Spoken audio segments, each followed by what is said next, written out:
Hello and welcome to In Conversation With, the monthly podcast series brought to you by the team that produced the Global Cosmetics newsfeed. 2022's theme is Future Proof. This month's topic is clean beauty, and I'm your host, Siobhan Murphy. Merriam-Webster dictionary defines the word clean as free from dirt or pollution, unadulterated, pure, free from moral corruption or sinister connections of any kind, spiritually pure, thorough, complete, relatively free from error or blemish, characterized by clarity and precision, empty, habitually neat. As the clean beauty category pivots from niche to mass production, marketing, retail, and consumption, how can the cosmetics industry uphold the definition whilst also navigating the current shocks and stresses of the global economy? To help me answer this question and more, it is my pleasure to introduce you to this month's panel of experts. Hello to Lisa Gandolfi, Vice President Marketing at Inolex. A warm welcome to Bart Bleijerveld, COO and co-founder of FuTure Factory. And a warm welcome back to Mallory Huron, Beauty and Wellness Strategist at Snoops. Welcome, everybody. Hello. Hello. Lisa, let's start with you. What are the social drivers that are impacting the future-proofing of product formulation at Inolex? Thank you. I think there are two social drivers that are really rising to the top recently, and that is authenticity and positivity. So when we think about what the future of clean beauty looks like for our industry, when we think about authenticity, that's been at the heart of the clean beauty movement since the beginning. And I think it's sort of been lost along the way. But that's really about being transparent about what you do well and what's good about your ingredients and your products. It's also in the future going to be transparent about where you're improving, because we all know we're not perfect yet, and we can keep striving towards that as we learn more, as the scientific community learns more. And I think that's going to be really important for the longevity of clean, to make sure that it remains a credible claim for consumers. It's also about being an expert where you are authentically an expert. So consumers want to be educated, they want to learn, they're hungry for knowledge, and clean beauty has this perfect space where people really want to learn more and they want to soak in that knowledge. And if we all sort of stay where we're experts and realize that as a community we can teach a lot, I think we're going to help this movement become more of a mainstay and not just a trend or a claim that's fleeting. And then the second one of positivity, I think if you read anything about clean beauty now, and if you just think about how Gen Z behaves and they are our future consumer, it's all about the positive. And so the scare tactics and the fear mongering that have gone along with clean beauty in the more recent past are going to have to change. It's all going to need to become more positive, talking about the good things that you're bringing, talking about why clean is better for your consumer, and making it kind of fun again. So beauty needs to be fun. That's why we're excited about this category as consumers, and we want to feel good when we use our products. And I think that positive message needs to be, or that positive social driver is going to have to trickle into clean. And Bart, for you, authenticity and positivity, are they the social drivers impacting the future proofing of packaging design at FuTure Factory? Yeah, so when you talk about social drivers that impacts the future proofing of packaging, positivity, yes, in a way we see it as there's been a raise in awareness on the topic of packaging, and especially if you talk about the problems with packaging over the past few years. There's been more and more awareness on the public by the impact that plastic has on the environment. When you talk about packaging, you yeah, you're also talking about the plastic most of the time. There's been a lot of attention, for example, on ocean plastic that people got more aware of, like, okay, this is a big problem in our oceans. We need to do something about it. And the driver that we see, I think, is that these people start asking questions to brands, like, so I'm buying your packaging, so what happens with it? Where does it end up? Is it recyclable? Does it also end up in the ocean? And people want to have answers, and they keep asking them to brands. And brands say they need to answer these questions because they're their customers, but they don't know exactly how. Some of their packaging has been around for ages. It works fine, but yeah, is it recyclable? Yeah, they don't always know. So they have to come up with a clear strategy on how to move forward and how to answer these questions. So they have to make steps in order to make their packaging more sustainable or clean, how you would say it. If you look at from a more personal point of view, I hope, yeah, I guess you all of you had this moment where you had this really beautiful piece of packaging. Some are even like works of art, and everybody has kept a piece of packaging, yeah, just to keep it because it looks so nice, and don't want to throw it away. And this pain of disposing packaging is getting worse. Now you know that it will be incinerated or landfill, or even might have been, end up in the ocean. Because people have no clue what happens when what happens with their packaging when they throw it in a bin. They just hope for the best. So what we see, and when we talk to people, we see that people just keep their empty packaging at home, just hoping that a solution might pop up in the future. And brands really should ease this pain of disposing packaging. So that's what we see as a social driver. It's like the personal feeling of people, but also that they start asking questions to brands. And it's really is a driver for innovation. And asking questions, Mallory, is that what Fashion Snoops have been tracking? Absolutely. You know, I completely align with what Lisa said. I think we're at a really interesting place with clean beauty right now. Transparency and accountability remain central consumer concerns. We see this at Fashion Snoops, not only within beauty, but across all markets. But especially given, you know, the progress of the sustainability movement, one of the smartest things clean beauty brands can do to future-proof themselves, just as Lisa mentioned, is to commit to radical transparency and honest accountability. The clean and green beauty and wellness spaces as we know them now have unfortunately become somewhat rife with misinformation and unsubstantiated claims. This has led to a lot of consumer confusion. And so to rectify this, we're seeing new transparency platforms and initiatives that are seeking to educate consumers and hold brands accountable. You know, consumers are hungry for education, as Lisa mentioned. We, you know, are seeing the rise of the skin-intelligent consumer who is more educated about skincare and what goes into their products than ever before.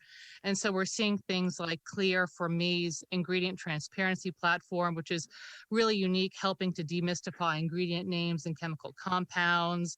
We're seeing brands like The Ordinary starting a pro-sulfate campaign in order to fight clean beauty misinformation that typically vilifies this popular cleansing agent. And we're seeing all sorts of transparency platforms like Bluebird software platform that enables brands to tell authentic sustainability stories. So a lot of interesting movements towards transparency and authenticity, which are huge to gain consumer trust. But, you know, aside from transparency and accountability, another huge shift we're seeing right now is this desire to reconnect with nature, which we know experienced a huge growth over the pandemic. And it's really driving the clean beauty movement into an interesting space. We're seeing this increased appreciation for agriculture. We're seeing a lot of seed to skin beauty products, recyclable seed to skin kits that either include seeds or are completely biodegradable. And we also know that eco-friendly sourcing has become a huge point of consumer concern. They want to make sure that the products they're using are not only eco and sustainable, but also ethical. And I think that's a key component, is that we're seeing the human side of sustainability begin to grow within clean beauty, and the idea that sustainability and climate change and pollution impacts, you know, human communities is becoming a central focus. And so I think to future-proof oneself as a clean beauty brand, it's essential to focus on the human side of this issue as well. And talking about misinformation, Lisa, what digital drivers are assisting the future proofing of product formulation at Inolex? Yeah, I think some of what Mallory mentioned is great. And there's just so much coming up in terms of new websites, new apps that are lending information. And I think that number one driver is just that access to information is skyrocketing. With that huge scaling within our industry of more access, whichever platforms are rising up, they need to have some accountability and responsibility for the quality of their content. And so I think it's very important when I think about a company like Inolex. So we're designing ingredients. We know a lot about the safety of our ingredients, both human safety, environmental safety. And it's really critical for us that we're being very open with that information. We're sharing it with platforms as they're rising up very transparently, because we think that quality of the content that gets to the consumer is one of the most important things. That's how we stop misinformation, is that we are open with our data and we are willingly sharing that information and not worried, as I think companies were in the past, about competitive concerns and holding everything very close. Now it's more about be as open as possible, because that's how you do good for the consumer. So we work with a number of different companies. One that we work most closely with is Novi Connect. So they've been really great at being transparent with the data. They're very tuned into clean beauty brands, as well as clean beauty retailers, and helping them shape their platforms. And they're very focused on science-based data to populate their platform. And that's one of the things that we look for when we're aligning with these different companies. But I do think it's really important also that as companies are coming up or NGOs are starting a website or app, I think everyone has good intentions, but we all come in with some bias as well. And we've also run into a few that we've provided transparent data to, and they decided that that doesn't match what they thought when it started, even though the data are the data, and they've refused to change based on the data. And so that, I think, is what's really scary to me as a scientist, is that we could have these companies coming up that are perpetuating misinformation because they don't want to change their own biases. So I think it's just really important that we continue to have conversations as an industry as a whole. I think clean beauty has really taught us how to do that. It's taught us how to have sort of difficult conversations. Sulfates came up, right? Sulfates aren't bad. They are sometimes harmful to skin in certain use conditions. And so that's a great one where we've learned how to have the conversations so that we can actually do better by the consumers. And I think we just have to do more of that in order to future-proof this particular category. Indeed.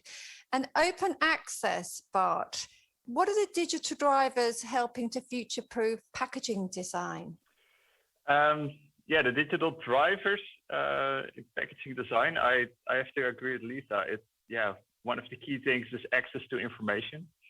When you talk about packaging your design from a sustainable point of view, for example, you want to make your packaging better recyclable. You need to know as a designer what are the factors you need to take into account. So you need to know everything that a plastic recycler knows, for example. And this has become much more available the past few years. And there are really nice online tools that you can use as a packaging designer, where there's all kind of information on how to make a packaging better recyclable. There's even tools where you can input the data and get even a score out of it. So you also know on which points of your packaging you still need to improve.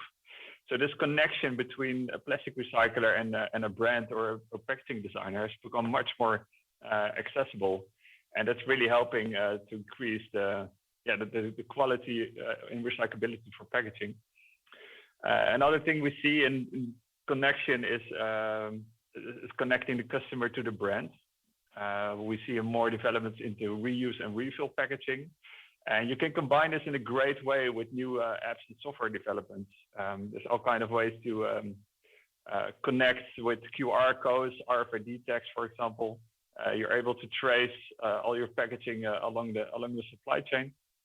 But you can also connect with your customers, for example, with the QR code along the way. You can provide them with new information on how to dispose the packaging when they're finished the product. And this really helps to ease the pain of disposing the packaging. And we see that it can be combined also with physical touch points, for example, where you can find your nearest drop-off bin or where you can pick up your packaging. And QR codes, Mallory, are that a digital driver that Fashion Snoops have been tracking? Certainly, we're still seeing QR codes being used across beauty for a variety of purposes like consumer engagement and education. But one of the biggest future-proofing digital drivers that we're tracking right now is biotech. And this is an area that we're really, really excited about at Fashion Snoops. We're seeing this as a natural evolution of the beauty movement, and the clean beauty movement is really shifting to take a more scientific approach. We're increasingly recognizing that taking from the environment isn't always the most sustainable solution. In fact, often it's not, which is resulting in a wave of lab-based biotech advancements that generate better solutions for our skin and for the earth. You know, this movement started off, several years ago with 100% natural is still best. And brands still to this day place a lot of emphasis on marketing what percentage of their ingredients are natural. But of course, we know that the ingredient may be natural, but if you're harvesting an ingredient that is finite and unsustainable, it may be natural, but it's not sustainable and it's not good for the environment. So biotech, which if you're unfamiliar with the term, is a portmanteau of biology and technology. Essentially, it's using technology and science to better, natural solutions and to generate better natural solutions. So we're seeing brands like Tiny Associates that are working to expand consumer awareness and industry adoption of biotech solutions. Their skincare range uses biotechnologically made nature-identical molecules, which spare natural resources through safer, more potent nature-derived equivalents. And I think that's a key point in favor of biotech and future-proofing clean beauty is that these resources are finite, and we also need to figure out lab-based solutions to these natural ingredients that we've been over-harvesting for years. And so this is where biotech can really come in and provide a lot of clarity and newness to keep this category sustainable. But of course, to your point, Siobhan, QR codes and certain digital drivers are still being used. We recently saw Guerlain merge NFTs and biodiversity with their Crypto Bees campaign. This featured a unique collection of NFT bees, which will be sold to support the rewilding of 69 acres of nature reserve, which is super interesting. We're also seeing fragrance join in this post-natural biotech movement. And we saw Coty recently announce their first production of their carbon captured ethanol fragrances in Spain. So this is literally taking excess carbon from the environment and distilling it into fragrance, which without biotechnology would not be possible. So certainly that's where we're seeing this movement going. And I think it's coming at the right time because consumers, to Lisa's point, consumers are now, more receptive to these conversations. They're more receptive to the idea of everything is a chemical. Chemicals aren't inherently bad.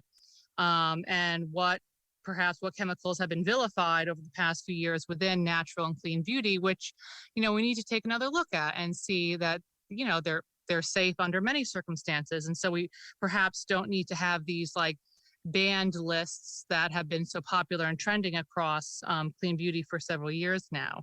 So I think technology has a real silver bullet quality to it, and that it can really help keep this category sustainable and viable going forward. Indeed. So scientific approach, Lisa. What are the environmental drivers impacting the future proofing of product formulation at Inolex? I could talk about the entire podcast on this, so I'll try to keep it somewhat concise. when we talked about the social drivers and, the recognition that people just really care about the environment at this point in time because they've realized how much harm we've done and how we need to be very action oriented into the future. And that's not just in the clean beauty space, but that's across all things that we do. That really hits close to home when we think about environmental drivers, and especially starting with the ingredient.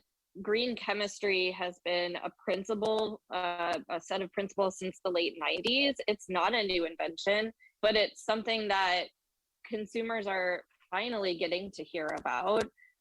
We're finally talking about it as an industry, even though many manufacturers have been doing it for a long time.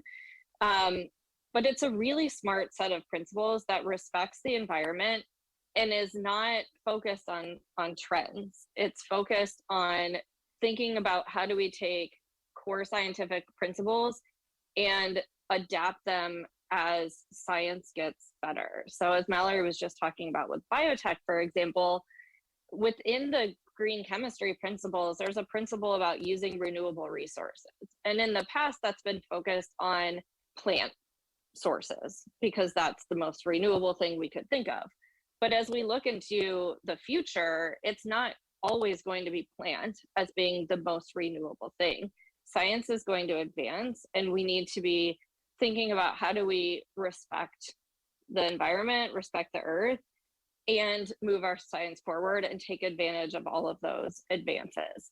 And I think Unilever does a great job with their carbon rainbow as well. If you haven't seen that, I think it's great to just look that up. But they really talk about the range of different carbon types within this carbon rainbow and how do we move the world forward into more renewable sources of carbon that come from different places, not just from plant. So there's a lot to look forward to.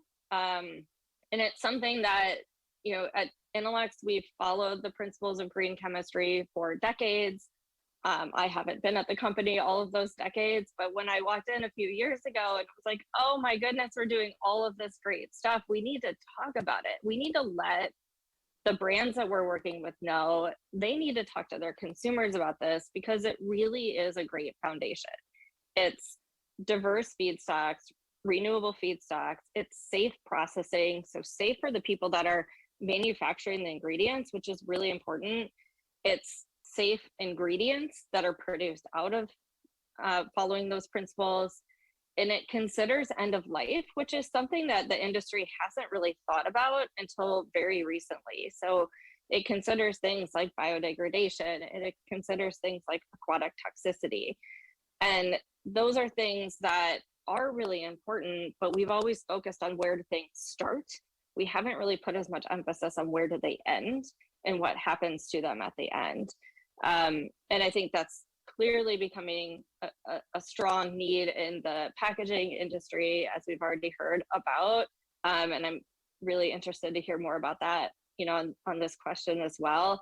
But ingredients aren't immune from that either, even though they're not the visual things that our customers or consumers see when they buy a product or use the product. The ingredient end of life is also really important. So I think we're going to see more of that, which I'm really excited about. I think we're going to start to hear more about those principles and how they're being applied. And I think we're going to see great science come out in the future, really in the near future, that's going to help the beauty industry and the clean beauty movement just go leaps and bounds towards its main mission of safety, for both the human safety and environmental safety. Indeed. So action-orientated principles, Bart. What environmental drivers do you see impacting the future-proofing of packaging design at Better Future Factory? Yeah, thank you. So the environmental drivers that we see at Better Future Factory, if you talk about plastic, you're typically talking about oil. Plastics are made from fossil sources, and this is finite in a way. So we need to get rid of it. And that's one of the key drivers of the circular economy for plastic, is that we decouple the use of plastic from oil. And that we can do that in a couple ways, which is nice. First of all, we should put more emphasis on the reuse of plastics, so reuse packaging or refill packaging, or we can use recycled plastic for making packaging, or we can use bio-based sources or the renewable sources, like Lisa talked about. And that's really interesting if it's been done in the right way. We see some challenges in this field. Of course, there are many opportunities, but they should be used in the right way to fit the local context. I can give you an example. You can make bio-based plastic in a number of ways. So you have different types of bio-based plastic as well. But if you don't make the right choice, it can also lead to a lot of unwanted consequences. For example, if you have a PLA plastic, which is a bio-based plastic made from, for example, sugarcane. If a bottle from PLA, for example, ends up with the PET bottle recycling, it behaves in a totally different way, and it actually causes a lot of damage in the normal plastic recycling. And it's really difficult for the consumer to see what the difference is between a bio-based PLA bottle and a fossil-based PET bottle. So it has to be very clear for the consumers what this type of bio-based plastic is and how it should be handled. And what we really see in practice is that a lot of bio-based plastics that are compostable, for example, they don't compost at home, but they need to be industrially composted. And the infrastructure for this is just not in place. Of course, there are industrial composting sites, but they remove all plastic-like materials before starting the process. Even the compostable plastics are removed because it's not clear for them to see what it is, but it's also not clear for consumers. For example, if a coffee capsule, for example, made from a bio-based plastic can be composted, it's really easy for the consumer to also put an actual plastic capsule in the compost. So it is, it can drag in a lot of unwanted plastics in the process as well. So that's why they don't want to have it. So if you work with renewables, I think it's really great because it really helps to decouple from fossil sources. But it really needs to fit the local context, and it should be really clear for the consumers how to treat this type of plastic. And the infrastructure should increase as well, because now where, for example, PLA, bio-based plastic, the recommended way of end of life is incineration.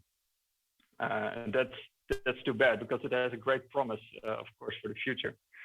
So that's a challenge that we face with renewables. But we definitely see a lot of innovation in this field, but also the legislation needs to pick up on this field because it needs to be super clear how to deal with this. Indeed.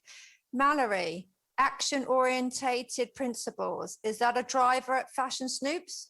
Absolutely. And, in terms of future-proofing the clean beauty category with environmental drivers, I'd like to just bring point back to something I mentioned at the beginning, which was this increased interest in agriculture and farming. We're seeing a global farming shift to become more planet forward and sustainable, with brands utilizing modern farming techniques and processes for ingredient sourcing, product innovation, and more. We did a beauty shift a few years ago called Self-Sufficient, which called out this use of home gardens, compost heaps, and more consumers are getting into farming and more interested in farming themselves. And so this is really kind of trickling up to beauty brands. We're seeing French vertical farming company Jungle partnering with fragrance house Firmenich for the world's first collaboration between a perfume house and a vertical farm, where Firmenich is growing and sourcing around 20% of their ingredients. We're also seeing beauty-specific farms pop up, like Brooklyn Rooftop Botanicals, which is New York City's first and only rooftop beauty farm that grows and processes over 50 botanicals for beauty product formulation and creation. There's so many more excellent examples, but I think all this speaks to a consumer desire to get more in touch with where their products are coming from. And the more they know, the more they are personally invested in the sustainable aspect of their product creation. And of course, tying into that, is reducing waste. As Lisa and Bart have both mentioned, reducing waste is a key initiative for brands as consumers prioritize sustainability and ethical, earth-friendly processes. The anti-waste movement has been going strong for several years now within consumer consciousness. Of course, upcycled ingredients are still very much on the rise. We're seeing examples like Mustela, who utilizes upcycled whole avocados from Peru for their multi-use avocado bomb, which is very interesting. And of course, a lot of upcycling going on in restaurants and the food world as well. Other anti-waste initiatives are pointing to a new circular product development that are emerging because there's a lack of data on how much product actually gets wasted by brands, which continues to be a point of concern for consumers. And we're seeing brands become more proactive and responsible and take this pain point into their own hands. We recently saw Galinée, a skincare brand, who offered shoppers the opportunity to purchase products that are closer to their expiration date at a 70% discount. We've seen similar initiatives with brands offering perhaps products that are, the packaging is damaged, but the product is still perfectly fine, but offering that at a reduced price that it doesn't go to waste. We're also seeing more zero waste refillable products for items that are traditionally single use. Izzy recently launched their zero waste glossy lip butter that ships in a reusable shipper with no outer packaging and can be sent back and refilled again and again. And so beyond refillable packaging, of course, also biodegradability is a huge concern, which ties into the agricultural movement because, of course, it's all well and good to be interested in soil health and regenerative farming, but you can invest as much as you want into that. But if the pollution and the excess packaging is still being fed back into the earth, it's going to do no good. So biodegradability is a huge area of innovation. We're seeing Ardell's Eco Lashes collection recently featured consciously crafted fake lashes made from 100% sustainable fibers that come packaged in biodegradable paper carton with soy ink. So we're really seeing these initiatives as biodegradability, not just for packaging, but for formulation as well, becomes mainstream with concepts like ocean biodegradability, somewhat of a marketing term, but the idea that it's safely biodegradable in ocean environments as well has become an important point for consumers. Indeed. But who is regulating this? Lisa, what are the regulations that are aiding or abetting the future-proofing of product formulation at Inolex? Yeah, it's a great question of who is regulating this. I think Europe has done the most for this industry when it comes to regulation in a positive way. So really leading the industry, and because we are part of a global industry, the rest of the world will tend to follow. So we get the benefits globally of the regulations that Europe puts in place. I think they did a fantastic job with the cyclomethacones regulations that went into effect a few years ago, and that really changed the industry for the better. And we're seeing a similar shift, albeit maybe faster, with the upcoming microplastics regulations. So that's not even fully in effect across the ingredient sphere yet, but companies are very focused on it. And I think what is different now about how the microplastics regulation is being viewed and approached when we think about product development pipelines is that people are really trying to understand what's behind it and really focused on the positive impacts that this regulation will have. And biodegradability has become one of the number one asked questions from our customers to Inolex as an ingredient company. And one really positive change that I can speak to very personally is because we were beginning to be asked by our customers about the biodegradability of our ingredients, even though we know from the chemistry they should be biodegradable, we went back to our portfolio and realized we had a data gap. So while we could say based on the science it should be biodegradable, we didn't have the data.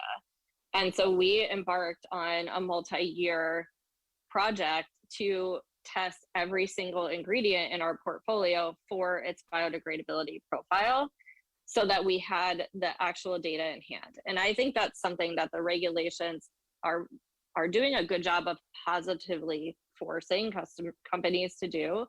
So we've now tested 98% of our portfolio. We've got a little bit more to go.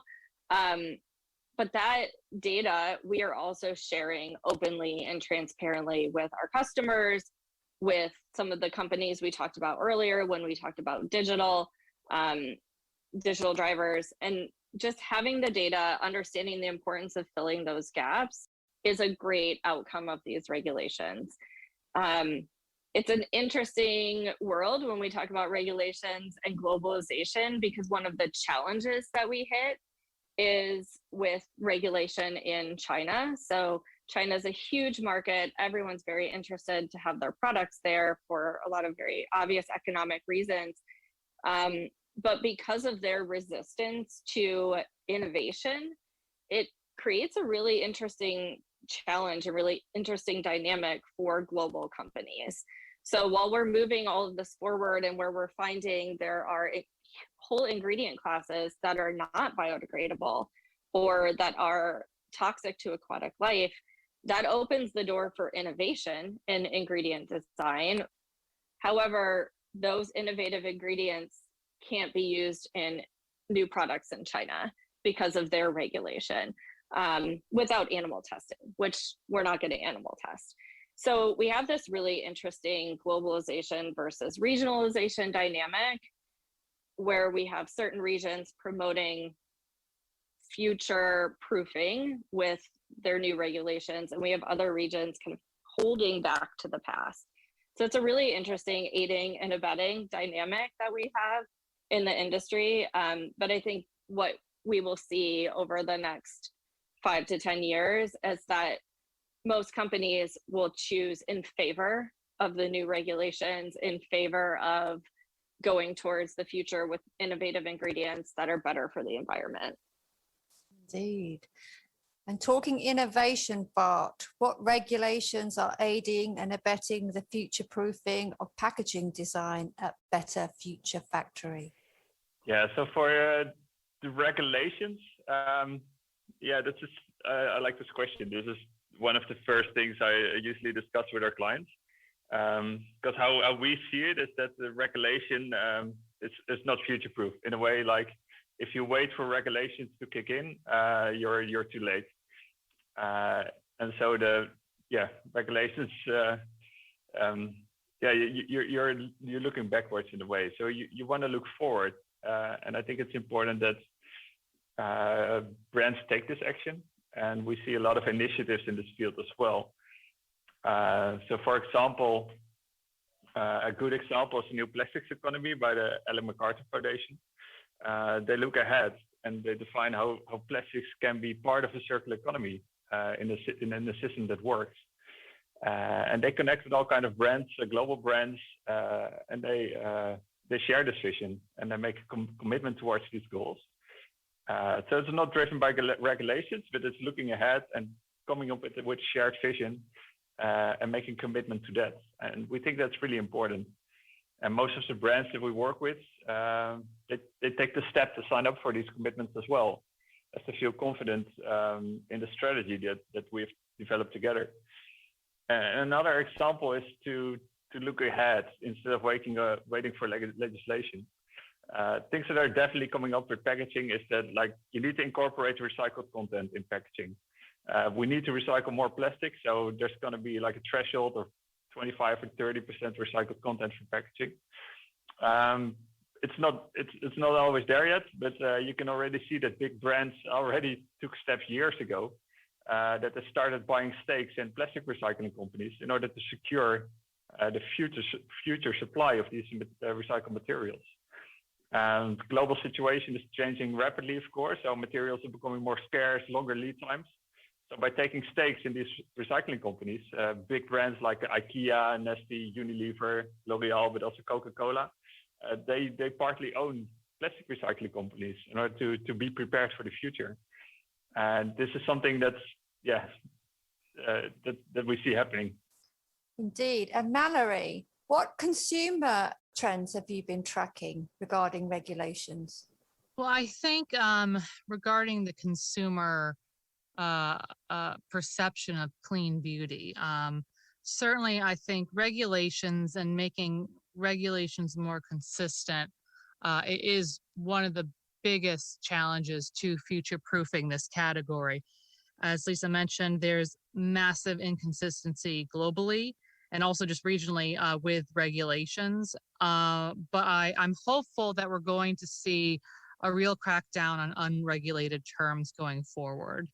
We're seeing this rise of greenwashing, which is the idea that brands are using organic and clean and sustainability claims merely as marketing language to sell products without actual action or initiatives to back them up. Because of course this area is trending, and marketing your product as green will encourage it to sell. But of course this is contributing to immense consumer confusion and misinformation. I think we're reaching quite a point of frustration with consumers regarding clean beauty. It keeps changing very quickly. First organic is good, and now we know that the term organic essentially means nothing depending on where you are in the world. So can that be trusted? What is green? What is clean? What is clinically tested? So I think this is leading to a point where consumers quite don't know what to trust with clean beauty products, and also even consumers, these intellectual consumers who I spoke about earlier, who are very educated about skincare. It's even difficult for proactive consumers to remain up on this terminology. So I think there's going to need to be a real intervention and regulation of terms. Of course, the question is by whom and how. And I think, to bridge the gap to that happening, what we're seeing is a lot of these certifications where we have independent groups who are authentic and invested in sustainability and into making the industry a better, more trustworthy space, creating certifications like soil health certified, for example, ocean health certified. And so I think we're seeing a lot more of these certifications pop up on packaging for brands who want to convey a level of trustworthiness and credibility in a space where it's very difficult to solidify or agree on what these terms mean. Of course, it would be nice if there was any kind of crackdown on social media for these terms as well, but it's just very difficult. And I think we're still seeing a lot of confusion, and it's leading in some cases to a lack of trust for the clean beauty category, which is unfortunate and which is one of the biggest risks to this category going forward, I think. So certainly certifications and some sort of agreement and cooperation would be great. We are seeing several brands who are coming together, in the spirit of mutual benefit to, come up with some agreed upon terms and agreed upon initiatives going forward. And I think that's going to be key. It is to the benefit of all clean beauty brands when there is an established, agreed upon definition for terms like organic, green, clean.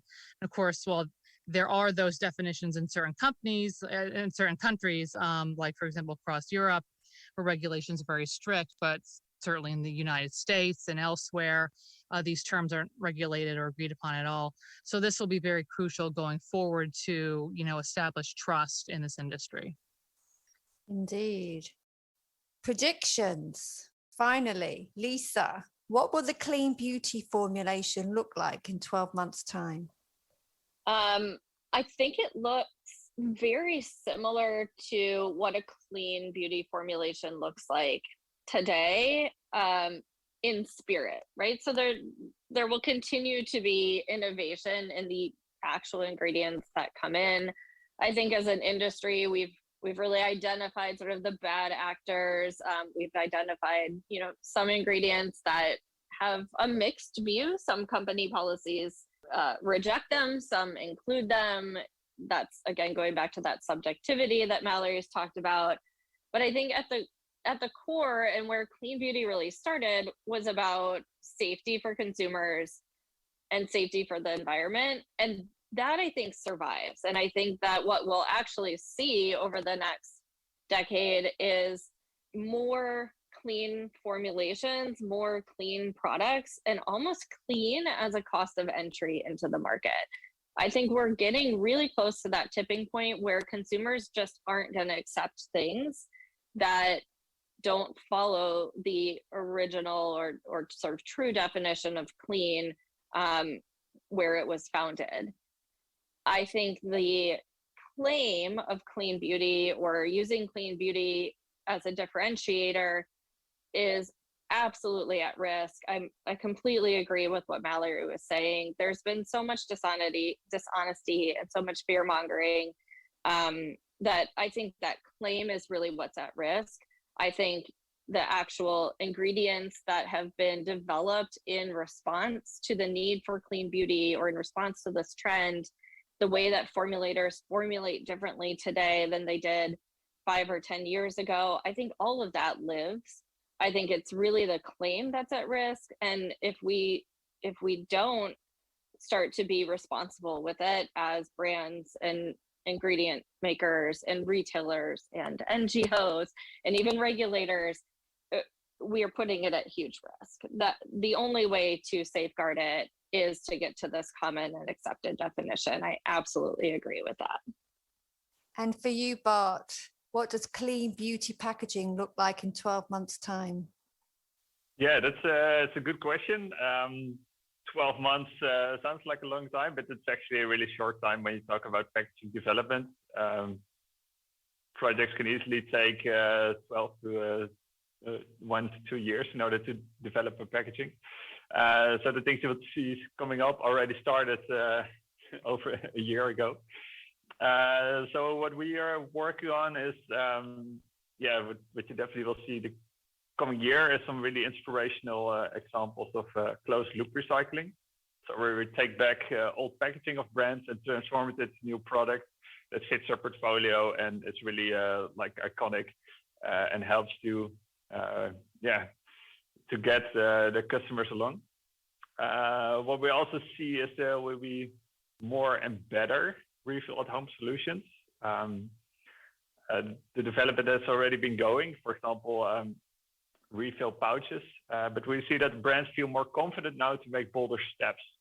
So what we typically would see is that you would switch to a refill pouch and then decorate it completely, making it really best recyclable again.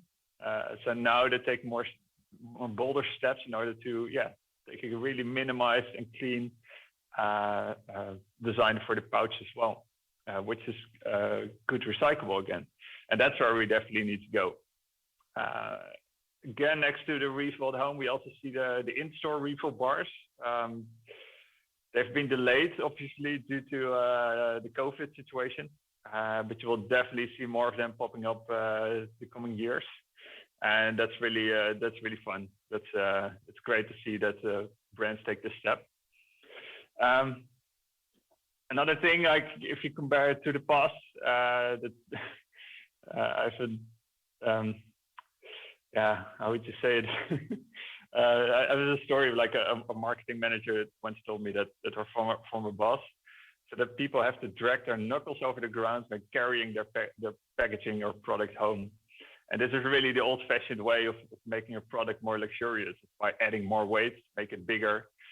And this is something that's not for this time anymore. So that's what we need to change. But then the question is, what is the new luxury? How do you make a product look without making or adding weight or adding material? And like one of our client CEOs says, like, I believe that the the future of luxury is sustainability. But what does it look like? And then that's what we're working on. And that's really interesting to explore. How does it? How do you make it into practice? It's not necessarily in adding materials or in the types of materials, but also the story around it and how you prepare your package for the end of life and how you take your consumers along. So if your customers feel that you have taken into account all steps and you really take the hassle away of disposing, for example, the empty packaging, people just want to feel like they're doing good. And you can do that in many ways. And if you do it in a good way, you can make your products feel more luxurious as well. So that's what you will see the coming years, at least from us, some innovations in this field. And lastly, Mallory, which trends in clean beauty does Fashion Snoops believe will have traction in the next 12 months? Well, certainly a growing awareness of what I spoke to before, the idea of the growing agricultural movement, soil health, ocean health, blue beauty is still not going anywhere. But in terms of what the category will look like in 12 months, certainly we hope that there's perhaps some evolution in the consumer adoption of new routines. And by that, I mean, we've seen products like waterless solid form hair care and beauty products grow. We've seen, tablet biodegradable products grow. So I think we're entering that space where there needs to be a shift in more consumers being willing to adopt a new routine change in the name of sustainability. Of course, I don't mean to imply that the sustainable problem needs to fall on the individual consumer. We know that's not true. It's on major corporations, but consumers do drive what brands are producing and what new products they're trying out. And so I think there needs to be, or I'm hopeful that there will be more adoption of these products there's some really excellent sustainable options, but there's been a bit of reticence on behalf of consumers to adopt them. Speaking to the refill stations, I think that's an excellent option, but we need to see consumers who are going to incorporate that into their lifestyles, into their daily routines, and it's going to be a bit of an adjustment. But I think the more these things become normalized, the more they'll be adopted, and then there'll be more innovation within that space, and it'll help to really address the problems that these products were created to solve. I think that's one. I certainly think ongoing education will be another key area to watch over the next 12 months. Certainly, we've seen, especially on platforms like TikTok, a huge amount of education, beauty insiders and industry experts who speak to what does organic really mean? What does clean really mean? I work at this factory for this brand, and let me show you what goes into making our products. And here's what we mean when we say this and that in marketing. So I think that's really going to help consumers to get a grasp on clean beauty, in lieu of the more official regulations and agreed upon terms that we were speaking to earlier. And also aligning with that, brand responsibility is going to be key. I mean, consumers can be as responsible as they can individually, but really it is going to fall to major corporations and brands to lead the way. And, we've seen a lot within clean beauty, especially, we've seen a lot of innovation from indie brands.